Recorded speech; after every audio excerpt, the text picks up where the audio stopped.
Hello guys, welcome to my studio, Cikgu Lucky Studio. Baik, pada kali ini saya akan membincangkan bidang satu di dalam tingkatan 4 Sains Sukan, iaitu mengenai pengenalan kepada sains sukan.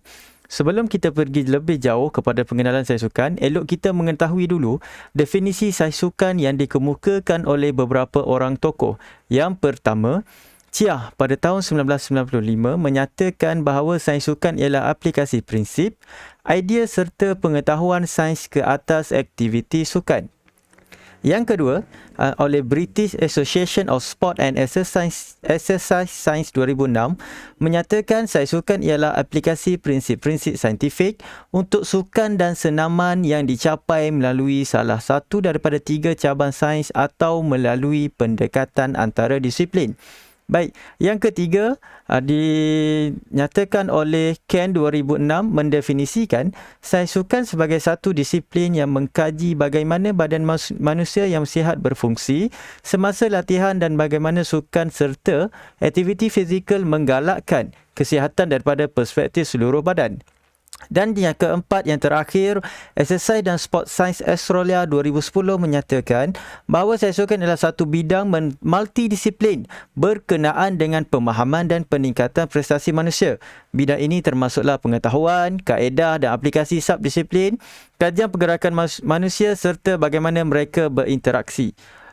Sebagai kesimpulan kepada definisi ini, kita boleh konkludkan bahawa sains sukan dapat ditakrifkan sebagai satu bidang ilmu yang mengaplikasikan prinsip sains dalam sukan dengan matlamat untuk meningkatkan prestasi sukan. Baik, apa yang kita boleh faham daripada sains sukan adalah kita belajar untuk mengaplikasikan sains di dalam sukan dengan tujuan untuk meningkatkan prestasi sukan.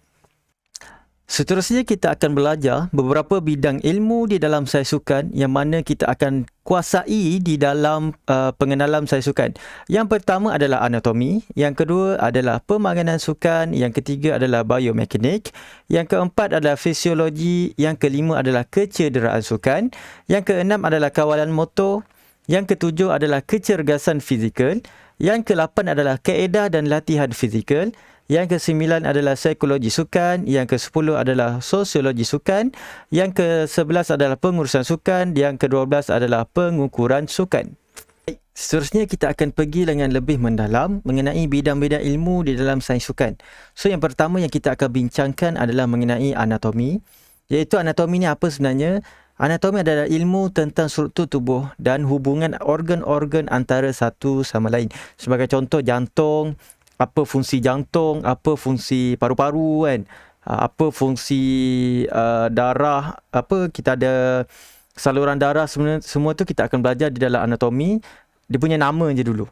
Dia sebenarnya anatomi ni dia berkait dengan fisiologi. Biasanya kalau dalam subjek kita akan belajar anatomi dan fisiologi. Fisiologi ni kita nak tengok macam mana darah dipam di seluruh badan, macam mana paru-paru terjadinya proses pertukaran oksigen dan juga karbon dioksida. So benda tu kita akan belajar anatomi dan fisiologi. Baik, seterusnya kita tengok pemakanan sukan, iaitu ilmu tentang aplikasi strategi pemakanan untuk kesihatan, mengadaptasi corak pemakanan kepada latihan, mengurangkan masa pemulihan dan meningkatkan prestasi optimum semasa latihan dan juga pertandingan. Baik, pemakanan sukan dan pemakanan bagi atlet ni, biasanya sukan kita kaitkan dengan atlet lah kan. So amat-amatlah penting. Kalau tengok atlet yang berjaya di dunia ni, semua jaga pemakanan diorang. Tak ada seorang pun atlet yang tak jaga pemakanan dia boleh berjaya. Percayalah. Sebab pemakanan amat-amat penting bagi meningkatkan prestasi. Dan juga kalau atlet tu cedera, dia boleh mengurangkan masa pemulihan. Pemulihan untuk cedera tu lebih cepat sembuh lah. So pemakanan dalam sukan ni amat-amat penting. Seterusnya kalau kita tengok seterusnya biomekanik. So biomekanik ni apa sebenarnya? Dia ilmu tentang aplikasi prinsip mekanikal dalam kajian organisma hidup. So apa sebenarnya biomekanik ni? Saya bagi contoh dalam atlet lumba basikal sebagai contoh. So kita akan kira sudut dia punya lutut untuk dia buat kayuhan supaya kayuhan tu lebih eksplosif ataupun lebih laju. Dan juga kita kira sudut dongakan dia punya badan, upper body, supaya aerodinamik tu lebih mantap. So semua itu dikajikan dalam biomekanik. Sebagai contoh lain, atlet badminton untuk melakukan smash, so angle ataupun sudut tangan yang manakah yang terbaik untuk dia melakukan smash. So itu semua berkaitan dengan biomekanik. Seterusnya adalah fisiologi. Fisiologi adalah ilmu sains tentang fungsi tubuh badan manusia. Seperti mana yang saya dah sebut tadi, fisiologi biasanya dia datang dengan dia punya couple, iaitu anatomi dan juga fisiologi.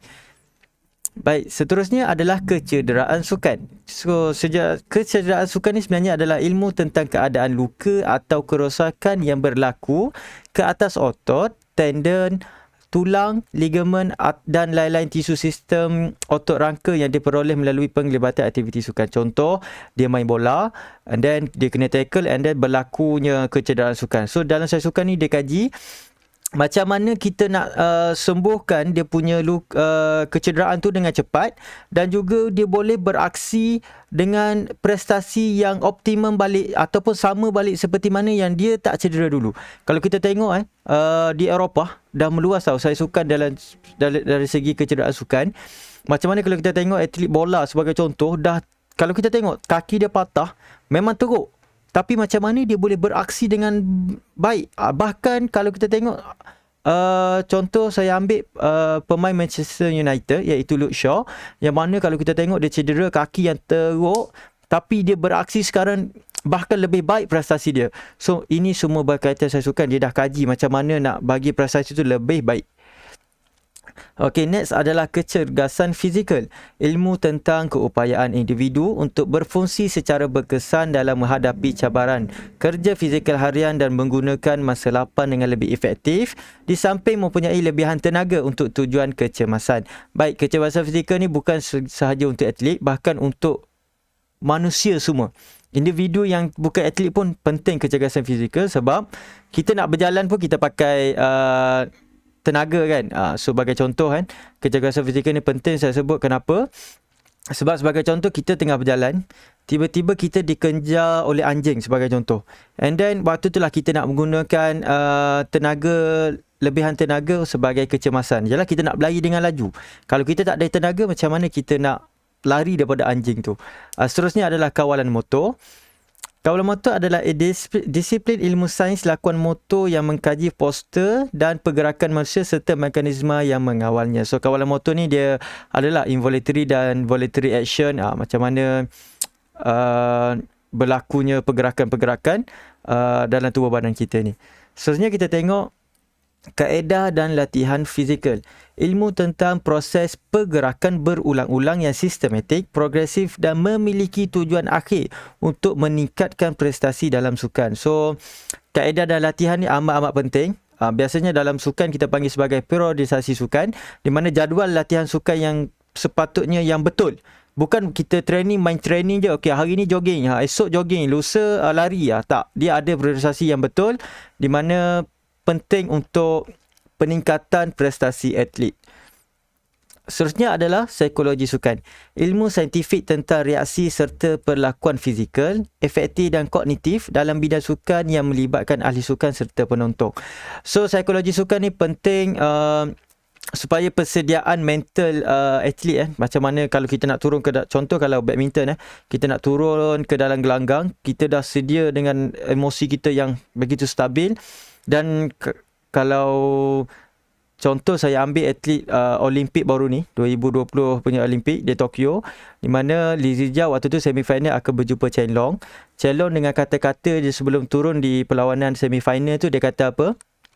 Saya takut dengan Li Zijia dan perlu berhati-hati dengan permainan Li Zijia. So daripada ayat tu, sebenarnya kalau ikut psikologi, Li Zijia boleh ganggu psikologi dia. Sebab, adakah Chen Long ni nak psycho aku? Ataupun dia betul-betul puji aku? Ada macam tu lah. So, psikologi sukan ni penting. Adanya ahli-ahli psikologi yang akan membantu atlet untuk lebih tenang, lebih relax untuk turun ke dalam gelanggang.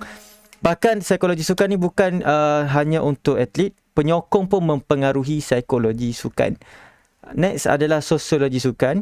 Subdisiplin ilmu yang mengkaji fenomena sosial yang berlaku dalam sukan. So, sosiologi ni persekitaran sukan tu lah banyak yang kita tengok. Dia berbeza-beza mengikut sukan. Next kita tengok pengurusan sukan. sebarang gabungan kemahiran yang berkaitan dengan perancangan, pengelolaan, pengarahan, pengawalan, pengurusan bajet, kepimpinan dan penilaian dalam konteks sebuah organisasi atau jabatan yang mengendalikan produk atau perkhidmatan berkaitan sukan. So, biasanya yang ni diuruskan oleh pentadbir, satu pentadbir yang akan urus pengurusan ni, macam mana kita nak handle sukan ni, macam mana supaya kita bagi bajet yang cukup pada sukan ni, kita fokus macam tu lah. Dia pengurusan dari sukan termasuk juga di dalam sains sukan. Seterusnya adalah pengukuran sukan. Satu subdisiplin ilmu tentang proses pengumpulan maklumat yang boleh ditunjukkan dari segi pengiraan seperti jarak, masa atau bilangan tugasan yang dilakukan secara betul dalam kecergasan fizikal dan kemahiran fizikal. Sebagai contoh, kita tengok atlet lompat jauh lah. Lompat jauh, jelas-jelas situ pun ada pengurusan sukan, macam mana kita nak ukur atlet tu melompat sejauh mana atlet itu melompat dan dikira sebagai pemenang. So guys, itu adalah bahagian pertama di dalam bidang 1 sains sukan tingkatan 4. Kalau anda berminat untuk bahagian 2, boleh komen di bawah. Saya minta maaf jika ada silap dan sebarang teguran, bolehlah tinggal di bahagian komen. Saya juga minta maaf jika ada kekurangan kerana ini merupakan video pertama saya. Sebarang cadangan dan penambahbaikan bolehlah diajukan di bahagian komen. Jangan lupa untuk subscribe dan tekan loceng notification. Ya, kalau anda rasa berminat dengan cara pengajaran saya, boleh share kepada kawan-kawan awak semua. Jumpa lagi di bahagian 2 dalam bidang 1 sains sukan tingkatan 4. Bye-bye. Jumpa lagi.